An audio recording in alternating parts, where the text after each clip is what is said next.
오늘 이 시간 하나님께서 우리에게 주시는 말씀은 빌립보서 2장 5절에서 11절까지 말씀입니다. 빌립보서 2장 5절에서 11절까지 말씀입니다. 신약성경 319쪽입니다. 빌립보서 2장 5절에서 11절까지 말씀입니다.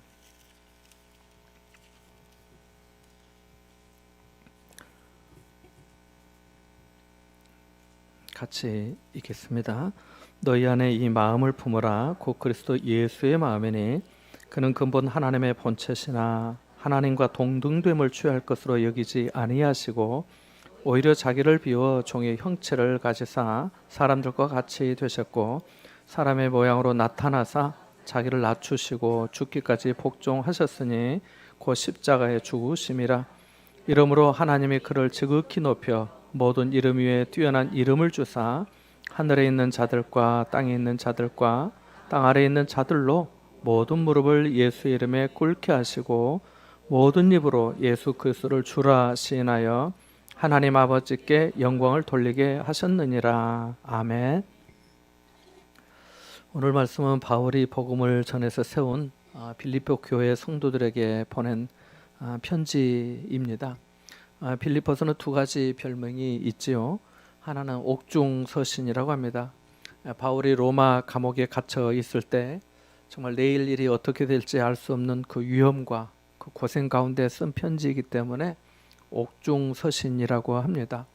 또 하나의 별명은 바울이 지금 당하고 있는 그 형편과는 전혀 어울리지 않는 기쁨의 서신, 희락의 복음이라고 하는 별명도 있습니다. 옥중에서 쓴 편지인데 그 내용이 처음부터 끝까지 기쁨과 감사로 충만하여 있기 때문에 이런 별명이 붙어 있습니다. 빌립보서는 빌립보 교회에 대한 바울의 따뜻한 애정과 성도로서의 기쁨이 내재되어 있는 서신입니다. 빌립보서는 처음부터 말씀드린 대로 기쁨과 감사로 시작이 됩니다. 빌립보서 1장 3절에서 5절에 보면 내가 너희를 생각할 때마다 나의 하나님께 감사하며 간구할 때마다 너희 무리를 위하여 기쁨으로 항상 간구함은 너희가 첫날부터 이제까지 복음을 위한 일에 참여하고 있기 때문이라고 말씀합니다. 바울에게 있어서 빌립보 교회 성도들을 생각할 때마다 하나님께 고맙고 또 감사한 기도 제목이었던 거지요. 그러니 당연히 기쁨으로 항상 간구의 기도를 드리게 되었습니다. 빌립보서가 끝나는 마지막 4장에서도 예수 그리스도 안에서 자신이 누리고 있는 기쁨을 또 나누고 또 증폭시키고자 하는 것처럼 주 안에서 항상 기뻐하라. 내가 다시 말하노니 기뻐하라고 합니다. 이렇게 빌립보서는 옥중에서 고생하고 있는 사람이 쓴 것이라고는 상상할 수 없을 만큼 큰 기쁨과 감사로 가득 차 있습니다. 바울이 자신이 갇혔다는 말을 안 했다면 아마 이 성경을 읽는 독자는 글을 쓰는 바울이 상당히 평안하고 행복한 처지에 있구나 라고 생각했을 것입니다. 빌립보 교회는 크게 두 가지 또 특징이 있었는데요. 첫째로는 빌립보 교회는 사랑이 많은 동시에 사랑을 실천하는 교회였습니다. 예를 들면 복음을 위한 일에 최선을 다해 참여하고 협력하였습니다. 사도 바울의 선교비를 조달하였고 그가 로마 감옥에 있을 때 위로금을 모아서 보내면서 잘 돌보아 드리도록 배려하였습니다. 두 번째는 아쉽게도 내부적으로 어딘지 모르게 서로 시기하고 질투해서 교회가 하나 되지 못하는 문제가 있었습니다. 빌립보서 2장 2절에도 나옵니다마는 마음을 같이하여 같은 사랑을 가지고 뜻을 합하여 한 마음을 품어라고 하는 그 간곡한 말씀에도 이러한 사실을 확인할 수 있습니다. 그러니까 사랑이 많고 복음을 위한 일에 참여하고 바울의 처지도 헤아려서 돕는 성도들이 왜 하나 되지 못했을까요? 무엇보다 자기 교만이 있으면 하나 되지 못합니다. 교만한 마음이 있는 곳에는 절대로 하나됨이 없습니다. 자기가 잘났고 자기가 다 알고 자기 뜻대로 되어야 직성이 풀리고 자기 목소리가 반영되어야 만족하면 하나가 되려다가도 하나 되지 못하게 되는 거지요. 누가복음 9장에 보면 제자들 사이에 누가 크냐, 네가 크냐, 내가 크냐, 아니야 얘가 커, 이런 변론이 있었다고 말씀합니다. 그런데 누가복음 22장에 누가복음이 24장까지 있는데 누가복음 9장에서 이런 일이 한번 있었다고 성경에 기록이 되어 있고요. 또 누가복음 22장에 보면 또 이렇게 말씀해요. 그들 사이에 또 그들 사이에 또 그들 사이에 그중 누가 크냐 하는 다툼이 난지라고 말씀합니다. 예수님의 말씀을 듣고 은혜를 받고 기적과 표적을 직접 목격한 제자들에게도 이런 문제가 있었음을 보아서 이 사람의 교만이 얼마나 견고하게 진을 치고 있는지 알 수 있습니다. 제자들의 다툼에 예수님의 안타까움으로 이렇게 말씀하셨어요. 너희 중에 큰 자는 젊은 자와 같고 다스리는 자는 섬기는 자와 같을지니라. 앉아서 먹는 자가 크냐 섬기는 자가 크냐? 앉아서 먹는 자가 아니냐? 그러나 나는 섬기는 자로 너희 중에 있느니라고 하십니다.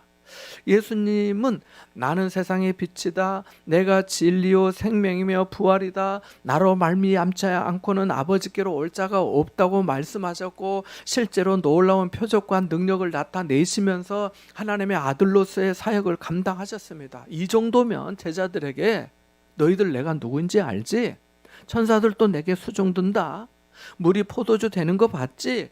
오병이어 기적 알지? 나병 환자가 고침받고 귀신이 떠나는 거 봤지? 너희들 자꾸 그러면 나 속상해 화난다 라고 할 수도 있지 않았겠습니까? 그러나 주님은 나는 섬기는 자로 너희 중에 있다고 하셨습니다. 너희는 앉아서 대접받는 자이고 나는 서서 너희를 섬기는 자라고 하신 겁니다.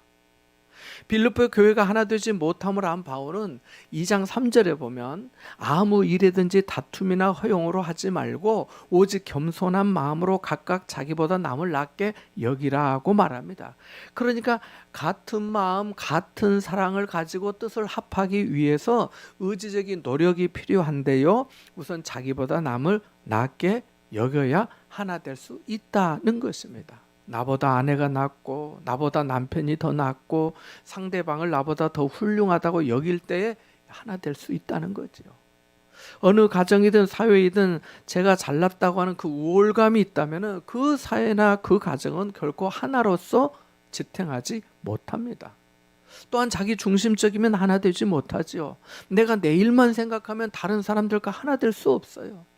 상대방의 처지나 형편은 아랑곳하지 않고 자기 입장이나 나의 이익만 챙기고 나의 의견만 내세운다면 하나 되기 어렵습니다. 본문 앞에 4절 말씀에 보면 각각 자기 일을 돌볼 뿐더러 또한 각각 다른 사람의 일을 돌아보아라고 말합니다.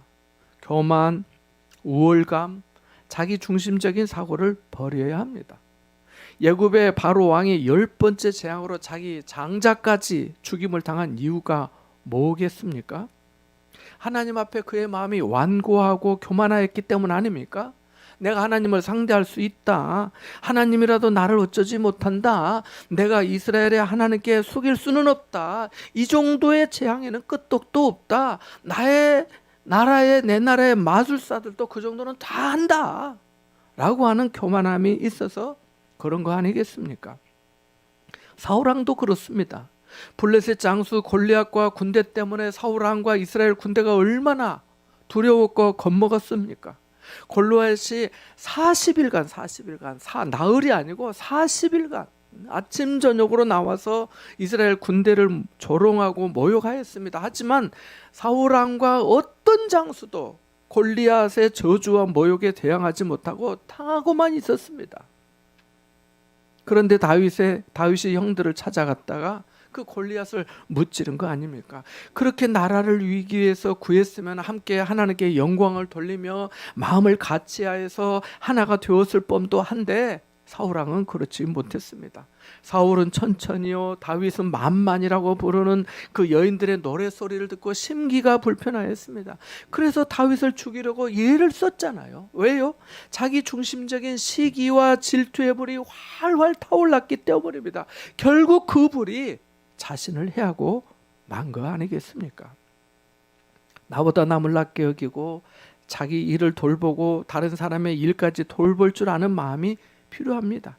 이것이 소극적인 방법이라고 한다면 본문의 말씀에서는 보다 더 적극적인 방법의 말씀을 말씀하고 있습니다. 교만하고 자기 중심적인 것을 내려놓고 이 마음을 품으라고 말씀합니다. 여기서 말하는 마음은 단순한 마음을 가리키는 게 아닙니다. 마음가짐, 마음 자세를 의미합니다. 그러니까 이 마음을 품으라 곧 그리스도 예수의 마음이니 라고 하는 말씀은 마음가짐을 그리스도의 마음과 같게 하세요 라고 하는 의미입니다. 아시다시피 우리 민족이 여러 가지 면에서 대단히 뛰어납니다. 머리도 좋고요, 실력도 있고요, 세계가 놀랄 정도로 반도체, 자동차, 김과 김치, 라면, 드라마, 영화까지 독보적인 주목을 받고 있습니다. 한글을 배우려는 사람들이 많아지고 외국에 여행을 가면은 현지인들이 한국 사람과 함께 사진 찍고 싶어 한다고 합니다. 하나님의 은혜로 대한민국이 정말 대단한 나라가 되었습니다. 하지만 자기가 잘나고 똑똑하다 보니까 서로 만나 무엇을 의논하다가도 가깝고도 먼 사람, 동상이몽이 되는 것 같습니다. 30년, 40년, 아니 평생을 같이 사는 부부 사이도 마음이 하나 되지 못하면 서로 남남이라 하지 않을 수 있겠습니까? 문제는 마음인데 그 마음이 나의 마음이거나 너의 마음이어서는 안 됩니다. 나의 뜻과 너의 뜻, 나의 의견과 너의 의견을 아무리 좁혀봐야 아까운 시간만 낭비할 뿐입니다. 오직 이 마음, 그리스도의 마음이라야 하나가 될 수 있습니다. 그럼 예수님의 마음은 어떤 마음입니까? 오늘 본문 말씀에서 세 가지로 요약해서 생각해 볼 수 있습니다. 첫째로 자기를 비우는 마음입니다. 7절에 보니까 자기를 비워라고 말씀합니다. 비우는 마음이 곧 예수님의 마음입니다. 비웠다는 것은 예수 그리스도에 대해 배우는 기독론에서 매우 중요한 내용입니다. 비움은 하나님의 본체이거든요. 하나님과 같은 예수님께서 빼앗기신 것이 아니라 스스로 버렸다, 포기했다 라고 하는 그런 뜻이거든요. 자기 권리, 자기 지식, 자기 경험, 자기 능력, 자기 의견을 다 포기해 버린 겁니다. 그래서 다른 성경의 부분에 보면 자신을 버리셨다라고도 표현하고 있습니다. 고아의 아버지로 불리는 조지 뮬러의 생애를 연구해서 그의 전 생애를 전기를 쓴 피어슨 박사가 한 번은 그 조지 뮬러 목사님에게 물었습니다. 당신은 어떻게 해서 그토록 위대한 삶을 살 수 있었습니까? 어떻게 하여서 그렇게 아름답고 거룩하게 살 수 있으셨습니까? 그러자 뮬러 목사는 박사님, 제 자신 뮬러가 죽었던 날이 있었습니다. 언젠가 어떤 계기로 뮬러라고 하는 저의 존재는 땅에 떨어져 완전히 깨어지고 죽어버렸습니다. 그날 이후로 그리스도를 닮아 살아가느라 오늘에 이른 것 같습니다 라고 대답했답니다. 어떻습니까? 우리에게도 이런 경험이 있나요? 나 아무개는 완전히 깨어져 죽어버렸다고 말할 수 있는 순간을 경험해 보셨습니까? 내일 죽는다는 것은 철학이에요. 어제 죽었다고 말할 수 있는 사람이 그리스도인이라 할 수 있습니다. 그래서 바울이 말했잖아요. 내가 그리스도와 함께 십자가에 못 박혔나니 라고 한 거 아니겠습니까? 그런 자신이 그리스도와 함께 죽은 자 되었음을 알았던 겁니다. 죽어야 다시 사는 생명의 부활을 맞이할 수 있는 줄 알았기 때문입니다. 나는 이미 죽어버렸습니다. 나는 없습니다.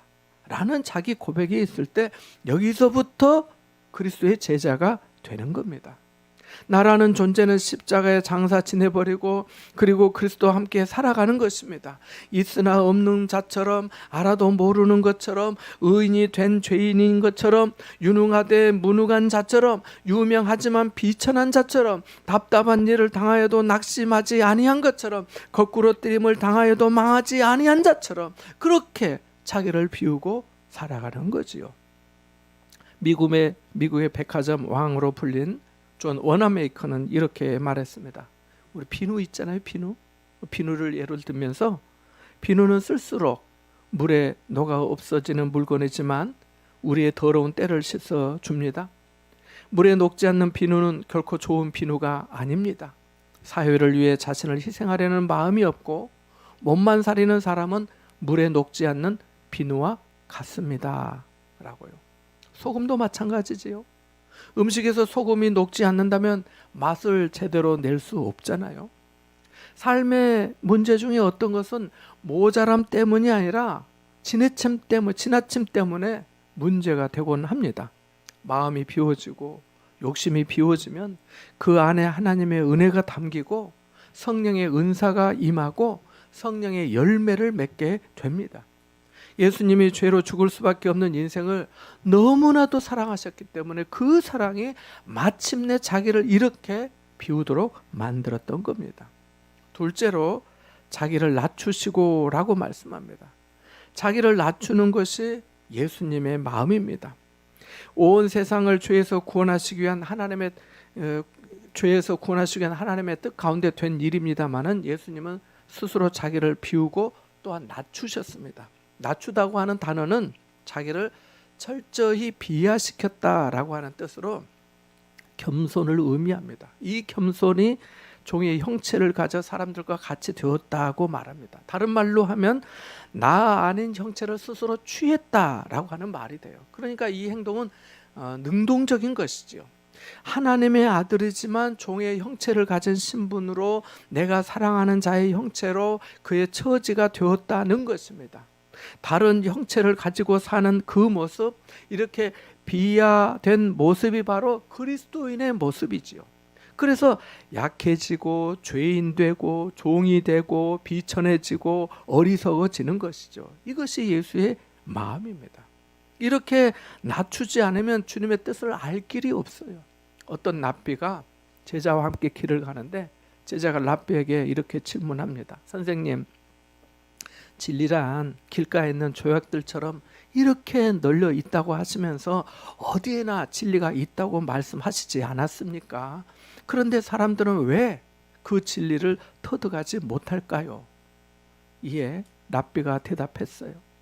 진리는 조약돌처럼 많지만 사람들이 허리를 굽히지 않기 때문에 그 돌을 주울 수가 없지라고 말입니다. 허리를 굽혀야 합니다. 허리를. 여기 일광이 전국에서 대한민국에서 수석으로 유명한 곳이라고 들었습니다. 그래서 다른 지역에서 흔히 볼 수 없는 수석 가게들이 일광에 있다고 합니다. 아름답고 가치 있는 수석 그 돌멩이도 허리를 굽혀야 그것을 취할 수 있습니다. 마찬가지입니다. 자기를 낮추어야 주님의 마음을 알 수 있어요. 하나님의 지팡이를 손에 잡고 이스라엘 백성들을 인도한 모세를 아시죠? 그가 어떤 사람입니까? 자기 민족 히브리 민족을 사랑한 사람입니다. 동족들이 중노동에 시달리고 애굽 사람에게 폭행당하는 것을 보고 참지 못한 사람이에요. 정의를 알았고 동족을 위하는 마음이 있던 사람이에요. 호렙산 떨기나무 앞에서 자신을 부르신 하나님이 자기에게 내 백성을 네가 인도해 내라 라고 할 때도 자기는 그럴 만한 사람이 못 된다면서 보낼 만한 사람을 찾아서 보내라고 했던 사람입니다. 그런데 그가 이스라엘 백성들을 애굽에서 이끌어내고 그들과 함께하면서 얼마나 온유해졌는지 모릅니다. 걸핏하면 불평하고 원망하는 이스라엘 백성들 때문에 속상하고 화가 났지만 민수기 12장 3절에 보면 이 사람 모세는 온유함이 지면의 모든 사람보다 더하더라. 예전 성경에는 승하더라. 이렇게 돼 있었습니다. 백성들이 자신을 돌로 치려할 때 은혜도 모르는 배은망덕한 사람들아, 어떻게 내게 이럴 수 있습니까? 지금까지 당신들 홀로 여기까지 온 겁니까? 당신들의 의로움으로 만나를 먹고 반석에서 물을 마셨습니까? 당신들의 경건함으로 건강과 안전이 지켜졌습니까? 당신들이 언제 내게 고생한다는 말 한 번이나 했습니까? 라고 하면서 맞대응하지 않았습니다. 그저 하나님 앞에 몸을 낮추고 마음을 낮추고 바짝 엎드렸습니다. 그는 하나님의 집에 일꾼이었기 때문입니다. 자기를 낮추어야 구유에 누이신 아기 예수님을 알 수 있습니다. 자기를 낮추어야 조롱과 비난에도 불구하고 죄인을 가까이 할 수 있습니다. 저 사람 저런 사람들하고 어울려 라고 하는 말도 참을 수가 있어요. 자기를 낮추어야 낮은 곳에 사는 사람들의 마음을 헤아릴 수 있습니다. 자기를 낮추어야 은혜를 담을 수 있어요. 자기를 낮추어야 누가 크냐 하는 논쟁을 그치게 됩니다. 예수님은 수고하고 무거운 짐진 자들아 다 내게로 오라 하시면서 나는 마음이 온유하고 겸손하니 나의 멍에를 메고 내게 배우라고 하셨잖아요. 자기를 낮추어야 예수님의 멍에를 메고 예수님에게 배울 수 있어요. 숙여야죠. 낮춰야죠. 수속도 죽고 은혜도 받고 예수님 마음을 닮아갈 수 있는 겁니다. 그러할 때 마음이 쉼을 얻고 은혜를 받는 거지요. 낮은 곳에 물이 모이는 것처럼 낮아진 마음에 은혜의 강물이 흘러갑니다. 낮은 곳에 있을수록 더 높은 하늘을 보게 되는 것처럼 낮은 마음이 하늘을 담을 수 있습니다. 낮아지면 자유롭습니다. 더 낮아질 곳이 없으니까요. 낮은 마음에 낮과 같은 밝음이 임합니다. 낮은 자리에 오신 예수님에게 가장 큰 별이 비쳤던 것처럼 낮은 마음에 기쁨과 평안이 충만하게 되는 줄 믿습니다. 셋째로 본문에 보면 주님께서 죽기까지 복종하셨다고 말씀합니다. 복종하는 마음이 그리스도의 마음입니다.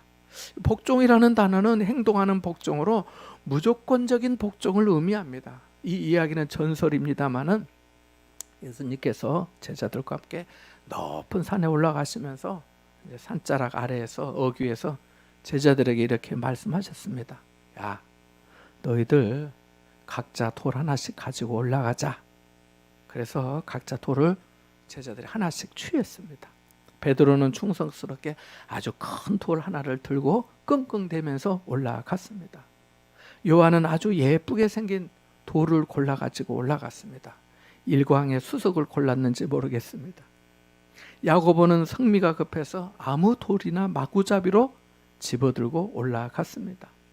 의심 많은 도마는 돌을 왜 가져가자고 하시나, 산 위에도 돌은 많은데 하면서 마지못해 돌 하나 들고 가다가 그 돌이 무거워지면 도중에서 가벼운 곳으로 바꾸고, 또 가다가 좀 더 가벼운 곳으로 바꾸고, 그것도 또 다른 것으로 바꾸고 해서 어쨌든 산 위에까지 하나 가지고 올라갔습니다. 가룟 유다는 예수님의 돌을 가지고 가자는 말씀에 기분이 언짢았습니다. 속으로 날도 더운데 돌을 가져가서 뭐 하시겠다고 그러시나? 크기를 구체적으로 말씀하신 것은 아니니까 돌이면 되겠지 하고 투덜거리더니 밤톨만한 돌을 하나 집어 들었습니다. 그렇게 예수님과 제자들 모두 다 산의 목적지까지 도착했습니다. 산에 오르기만 해도 힘이 드는데 돌까지 들고 갔으니 모두 배에서 시장기가 돌았습니다. 그때 예수님께서 오병이어를 들고 감사 기도를 하셨던 것처럼 하나님께 감사의 기도를 드렸습니다. 그랬더니 제자들이 가져온 돌이 모두 떡으로 변했습니다. 베드로는 큰 떡을 가지게 되어서 모두에게 나누어 주었고, 요한은 아주 맛있는 떡이 되어서 예수님께 드렸습니다. 야고보는 마구잡이 떡이 되고, 도마의 떡은 설익었고, 유다의 떡은 말할 것도 없이 밤톨만한 것이었습니다. 우스운 이야기입니다마는 이 이야기는 중요한 점을 교훈해 줍니다. 그 복종의 중요성을 말하고 있습니다. 주님께서 명령하시면 주가 쓰시겠다 하면서 하는 거지요. 어떤 일이든지 군말 없이 따를 때 그 복이 내게 오는 겁니다. 얼마 전에 자기 신부될 여친과 같이 교회 다녀간 예철 형제를 은혜교회에서 처음 만나고, 벌써 오래전이죠. 그리고 얼마 후에 예철 형제 집에, 우리 권사님 집에 신방을 갔습니다. 제가 그날 신방 예배를 마치고 있는데 우리 앞에 계신 조 권사님이 제가 이렇게 말씀을 하시는 겁니다. 그 말씀을 생각하면 언제나 참 고맙습니다. 이렇게 말씀하셨어요. 목사님, 우리 예철이에게 무슨 일이든지 시키십시오. 무슨 일이든지 시키십시오. 그날 이후로 예철 형제가 교회 주보 만들고, 교회 청소하고, 기타 배워서 찬양 인도하고, 여기 교회 공사할 때 그 박사 공부하는 바쁜 학생이 시간 내어서 얼마나 열심히 주님의 교회를 섬겼는지 여러분도 아실 겁니다. 주님은 공짜 결제를 하지 않으신답니다. 예수님께서 겟세마네 동산에서 기도하시는 모습을 상상해 보십시오. 아버지, 이 잔을 내게서 지나가게 하옵소서. 이것이 주님의 마음이었습니다. 잔을 받고 싶지 않았습니다.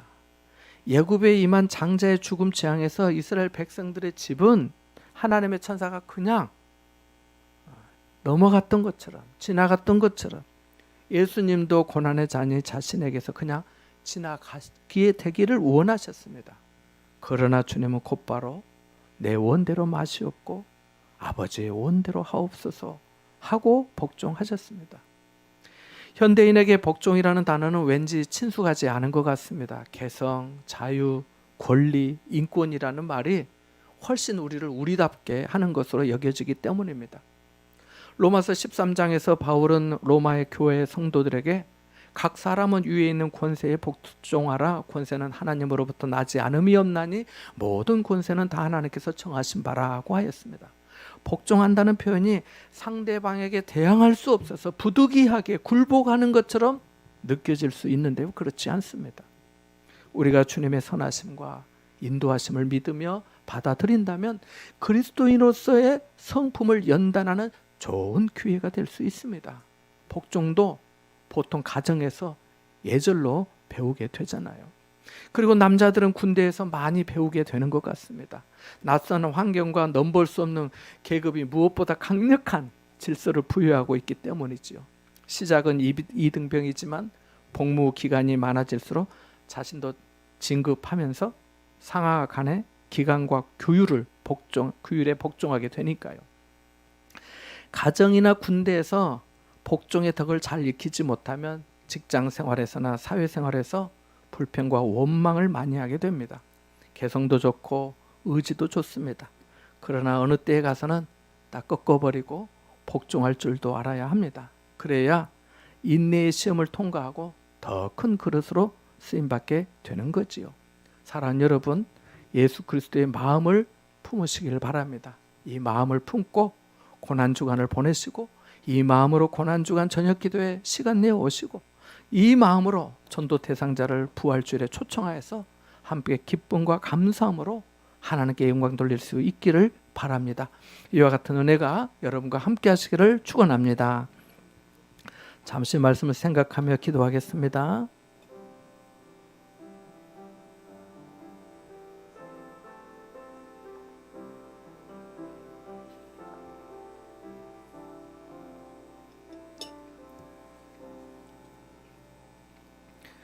은혜로우신 주님, 예수님의 비움과 낮아짐 그리고 복종을 저희도 배우고 따르게 하여 주옵소서.